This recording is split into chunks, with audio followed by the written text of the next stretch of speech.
What is up, everybody? Welcome to DFS by the Numbers. This is my betting breakdown video for UFC Austin. We got Arman Tsarukyan going against Beneil Dariush. I need all the wins, yeah.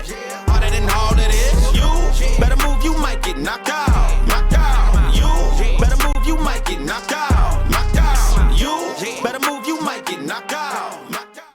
And we are back for another betting breakdown video. This week we are breaking down UFC Austin. We got a 12-fight card here. We did lose the Mel Costa Steve Garcia fight, which sucked. For one, I thought that was one of the best fights on the card, and two, I was going to have a bet on that fight. So we lost that fight, and yeah, I mean, it's a fun card from a fan perspective, but I'll be honest with you guys, like I always am, this card really sketches me out. I feel like you could make a case for pretty much every single underdog on the card. Like, I would not be shocked if any of these underdogs came through and won. I feel like there's a lot of very, very close matchups, matchups where you can make cases for both sides of them. So yeah, it's a card that I'm keeping relatively light. I do have 8 bets, 6 units on the line, which is probably too much for this card, but there's a spot that I really like, and then there are a lot of props that I do like as well. So coming off of one of the best nights of the year 2 weeks ago for UFC Vegas 82, and I'm not trying to give all of that back this week on some very sketchy fights. I know people don't like when I say that. Some guy couple months ago commented that I always say fights are sketchy. Welcome to betting MMA. I mean, it's sketchy, but this card especially. I mean, my gosh, some of these fights, but we'll talk about all of it. Before we get into it, if you guys could please do me a favor, leave a like on the video, subscribe to the channel if you have not already. I'll be going live Saturday, 2 o'clock Eastern time for Best Bet. I'm really looking forward to that show on fight day.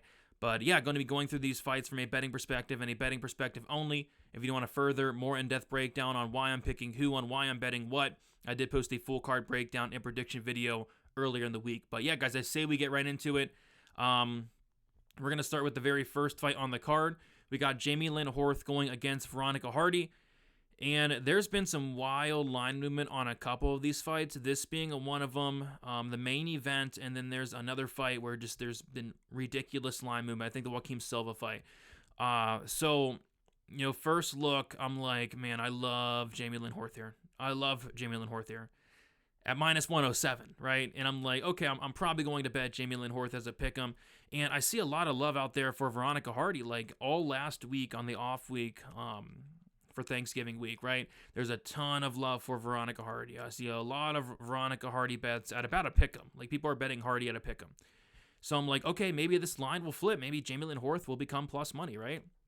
So I'm like, okay, I'm probably going to bet Jamie Lynn Horth this week. And then I wake up the next day, and Jamie Lynn Horth, I kid you not, goes from minus 107 to minus 195 in the span of like 12 hours. It's ridiculous. So yeah, I mean, there's no way I'm betting Jamie Lynn Horth at minus 190 or anywhere near that. At the end of the day, this is a low-level WMMA fight that is going the distance, but Jamie Lynn Horth should win. I watched the ceremonial weigh-in just a second ago, and Jamie Lynn Horth looks a whole weight class bigger than Veronica Hardy.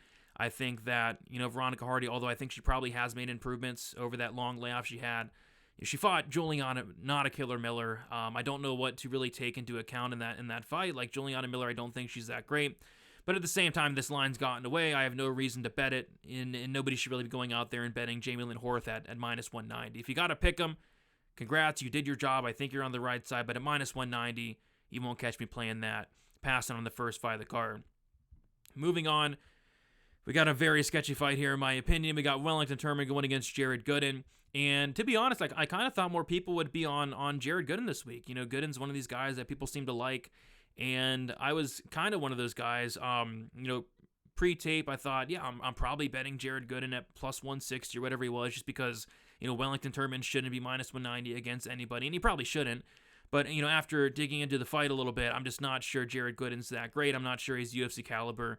But at the end of the day, I mean, it's a wide line here for Turman. Like, I wouldn't feel comfortable laying minus 190 here on Wellington Turman, a guy that has had chin issues in the past, a guy that completes takedowns at a 19% accuracy. So, yeah, I mean, if Jared Gooden can keep this on the feet, he could potentially find a knockout or get the better of the striking exchanges, but I don't really want to bet on Jared Gooden. So, yeah, I'm passing on this fight.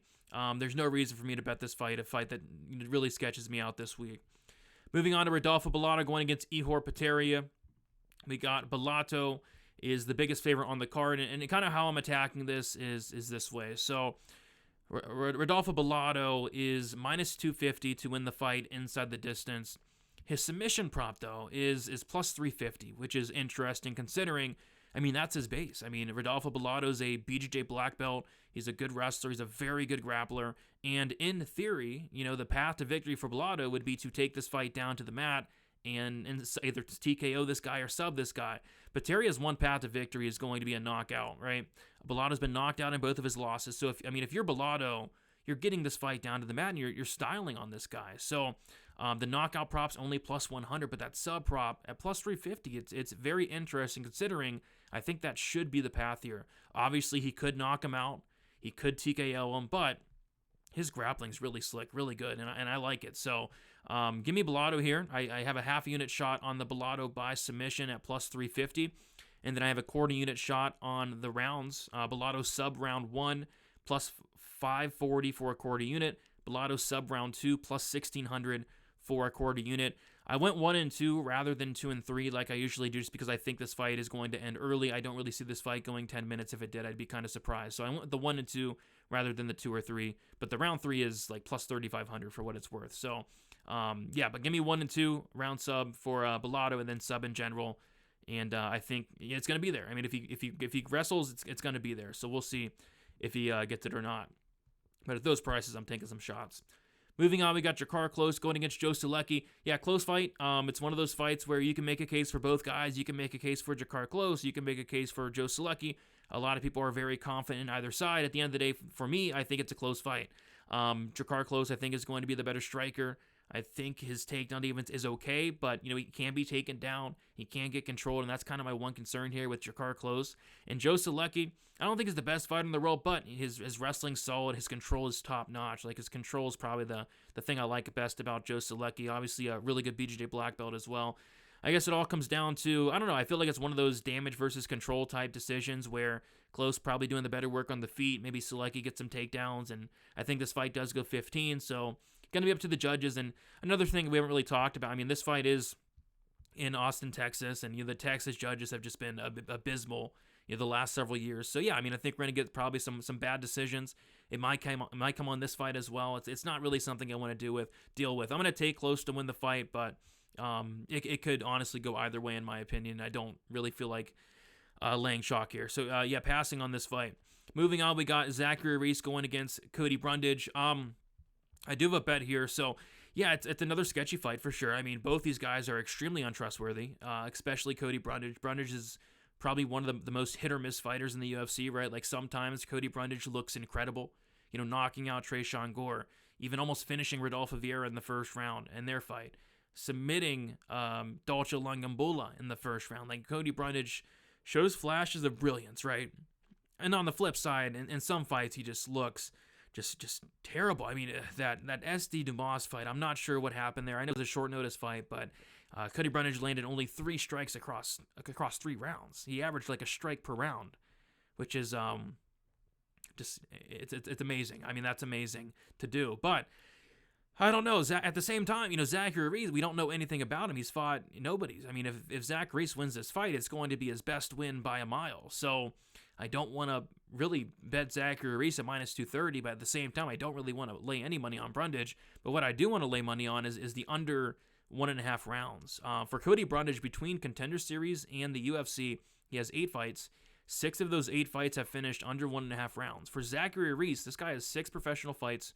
All 6 of them have finished under 1.5 rounds. All 6 of them have finished inside the first round. So, Cody Brundage being one of these killer-be-killed fighters, I think we do get a finish under 7.5 minutes. I think it even comes in round 1, but give me those extra 2.5 minutes to be safe. I have 2 units on the under 1.5 rounds at minus 196. It is my biggest bet of the card, on a card I don't have a ton of action on. Moving on, we got the 1-800 Gambler fight of the week. A fight where whoever bets on this fight probably needs to be in jail. We got Julia Avila versus Miesha Tate. It's a dog or pass just because I feel like nobody should be favored here. Avila coming off of apparently like a bad injury on top of a pregnancy, massive layoff, 2.5 years. Miesha Tate, she's looked atrocious her last 2 fights, especially the Laura Murphy fight. I mean, that Laura Murphy fight was just a terrible look. But Miesha Tate does have a path to victory here with the wrestling, with the grappling. I don't think Avila has the best takedown defense. I don't think she has the best get-up game. So yeah, in theory, Tate could win this fight, but at the same time, it's hard to really trust her or put any money on her after the way she's been looking, especially her last fight against Lucky Lauren Murphy. So yeah, it's an easy pass for me. I'm not even tempted to bet this fight. Dog or pass, if anything, if I was forced to. And I can't believe people are actually betting on this fight, but they are. And I wish you guys luck, but I will not be one of the people betting on this fight. Moving on. They got Joaquim Silva going against Clay Guida. And yeah, I like Joaquim Silva here quite a bit. There's, I said earlier, it's a card where I feel like it can make a case for a lot of these dogs. And I think Silva's probably the guy I feel most confident about, which is kind of wild considering like it's Joaquim Silva, right? And a lot of people are on Clay Guida. But no, I like this matchup for Joaquim Silva. Again, this is one of those weird line movements, right? Like I was looking into this fight last week, pre-tape. I'm like, wow, this is an incredible matchup for Joaquim Silva, right?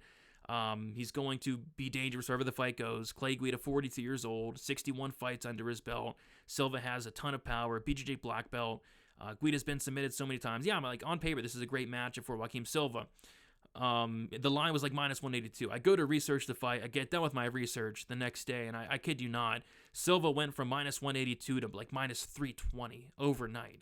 Some of the line movements on this card have been crazy with that week off. So, no, I'm not laying minus 300 on Silva, but what I do like is Silva inside the distance. Silva's a finisher.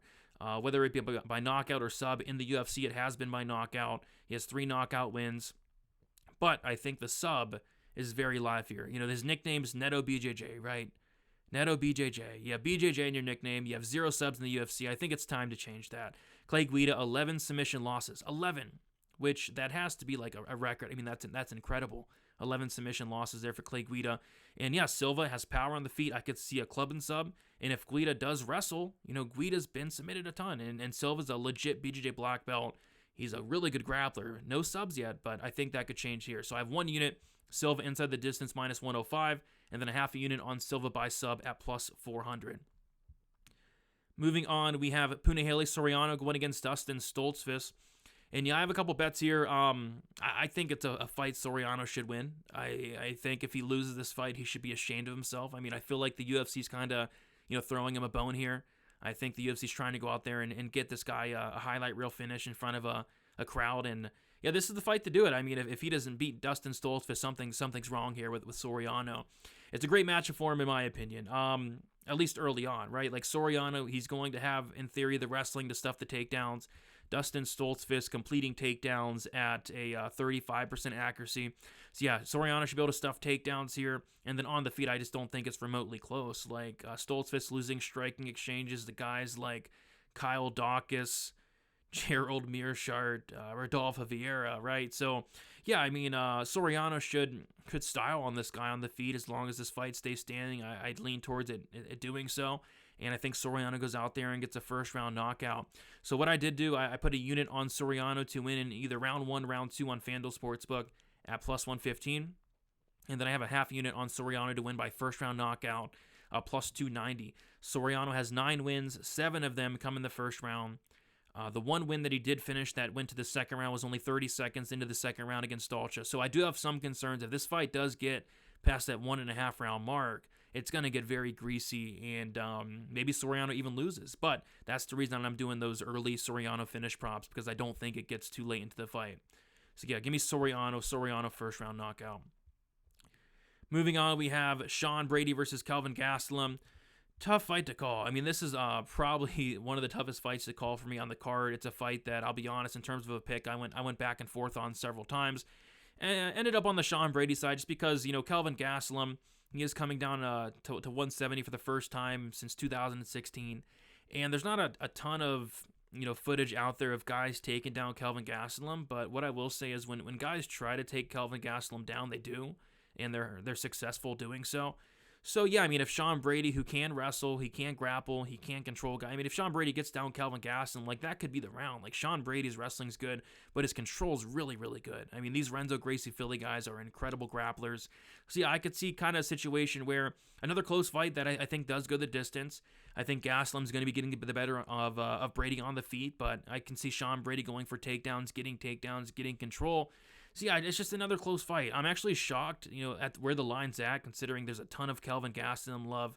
He looks to be like one of the most popular plays on the week, at least according to Bet MMA Tips. A lot of people on him, and there are reasons to like Gastelum. Don't get me wrong, but this line just hasn't moved. Sean Brady minus 120, Gastelum plus 100. It's been like that pretty much all week. So I'm not touching it. I wish whoever is touching it good luck. I feel like it can go either way. I lean towards the grappler of Sean Brady with little to no confidence, and I think the line's about right at about a pick 'em. Moving on, we got Rob Font going against Davis and Figueiredo. Again, I mean, some of these fights, man. I mean, this fight has red flag after red flag on both sides. Obviously, the red flag with Figgy is he's coming up to bantamweight, which is it something to mention? Absolutely, but I feel like people are taking it kind of too far. Like people are acting like Figgy's moving up to like heavyweight. I mean, he's moving up just a weight class. He'll be okay, but I don't know. After saying that though, I watched the ceremonials.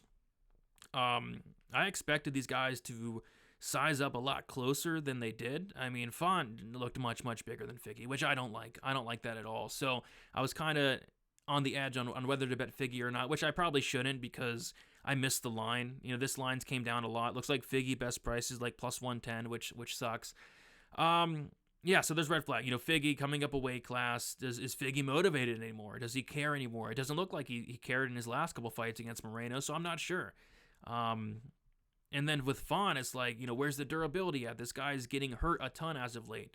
Rob Font's a guy that used to be next level durable, and that durability seems to be waning a little bit.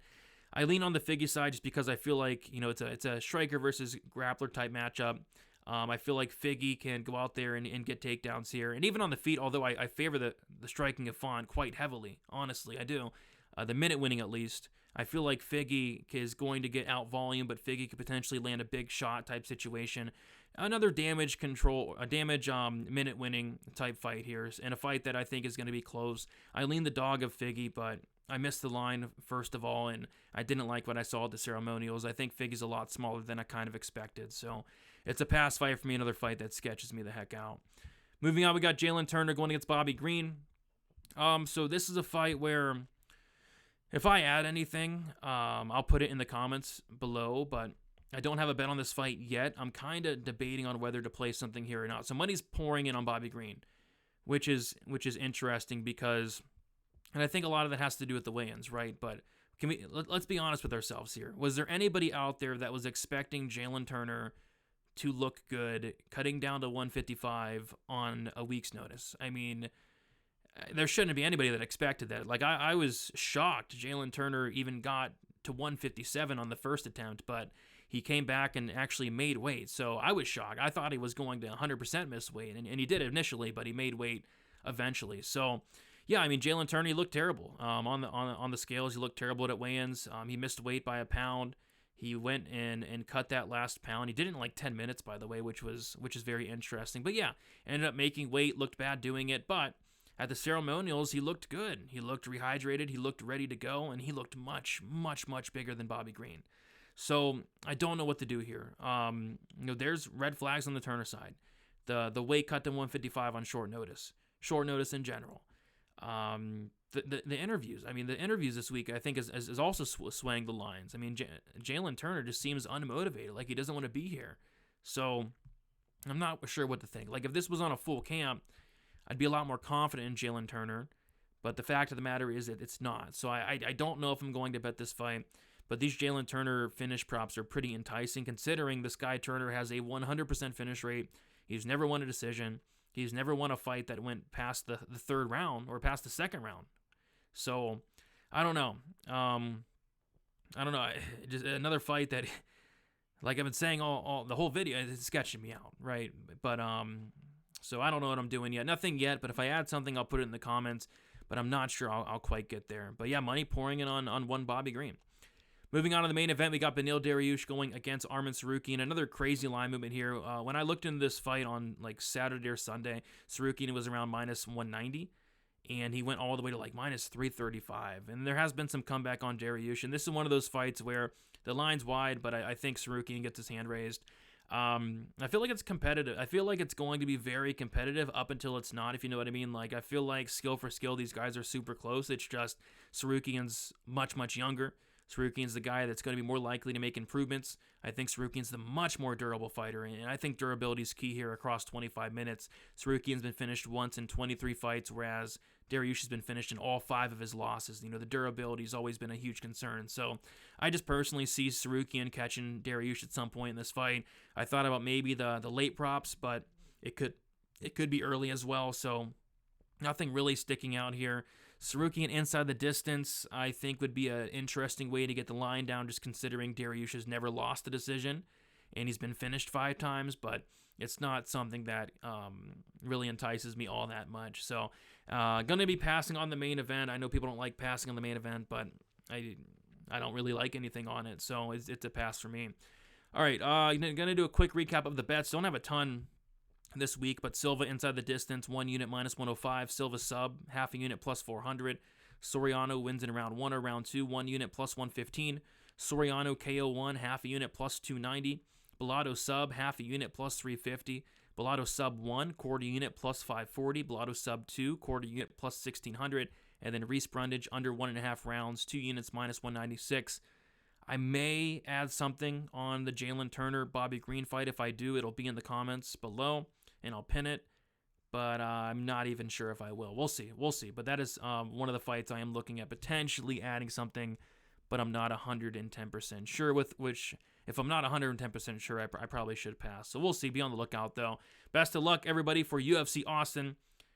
Sketchy card, in my opinion. I'm keeping it light. I probably should be going even lighter, but yeah, I feel like a lot of these fights can go either way. I think we're going to get some wild outcomes here. So best of luck, guys. Enjoy the card. We'll talk to you soon. See you later.